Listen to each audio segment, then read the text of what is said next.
Hello, my name's Lorraine Chivers and I am the fabric designer, quilt maker and everything else at Sea Parrot. Today I'm going to show you how to make a Waddling penguins quilt. I took this quilt to Festival Quilts this year and I was absolutely blown away by the enthusiasm for it. Just everyone seemed to love it, and so I'm going to show you how to make your own. So you need 36 penguin squares, which you can get from Sea Parrot, and also 5 fat quarters.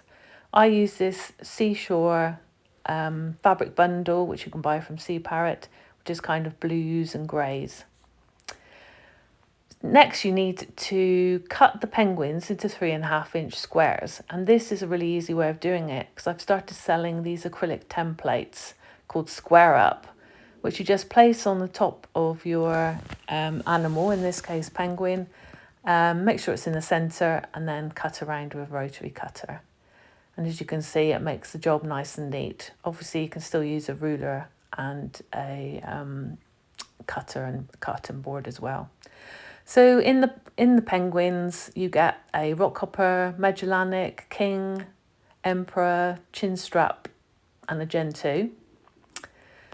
So then you take your 5 fat quarters and cut them into 2-inch strips, and I did it parallel to the selvage edge. You then take one of the strips and cut 2 pieces that are just wider than your central penguin square. Then pin one to the top, right sides facing, and one to the bottom, right sides facing, and then sew with a 1/4-inch seam. You then press the seam away from the central penguin square. Next, you need to trim off the excess pieces, so you need to trim it so that it's the same width as the central penguin square. So just remove those little extra bits. This is a much neater way of doing it. So then you need to take another strip and cut 2 strips for the sides that are just longer than the sewn piece.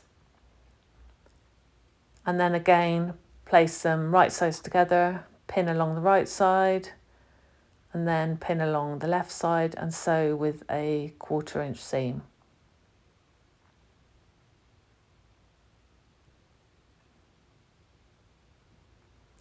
And then you open it out and again press the seams away from the central penguin square. So as you can see, it's all lovely and flat. That gives you a nice flat block. Next, you need to take a piece of paper and draw a 5.5 by 5.5-inch square and cut it out. Then pin it onto the front of your penguin square at a jaunty angle. You can see what I mean. If I take this pin out and then show you underneath, you can see that it's not vertical. So it's just slightly, the paper is just slightly to the side. Make sure that the corners of the paper are within the fabric. That's very important. Then you need to cut away the excess pieces that are around the piece of paper. So cut around each of the sides.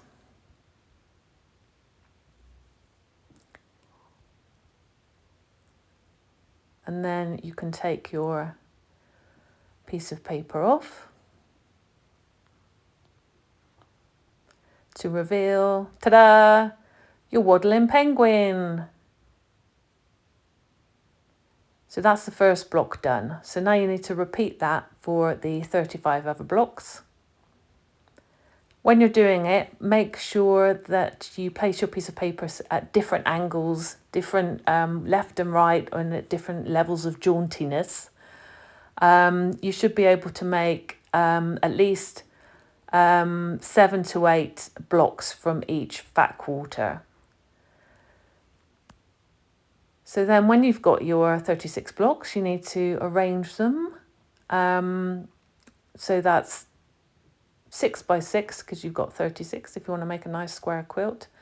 Then you need to sew the blocks in each row together at the sides and then sew the rows together, making sure you match up the seams as closely as possible.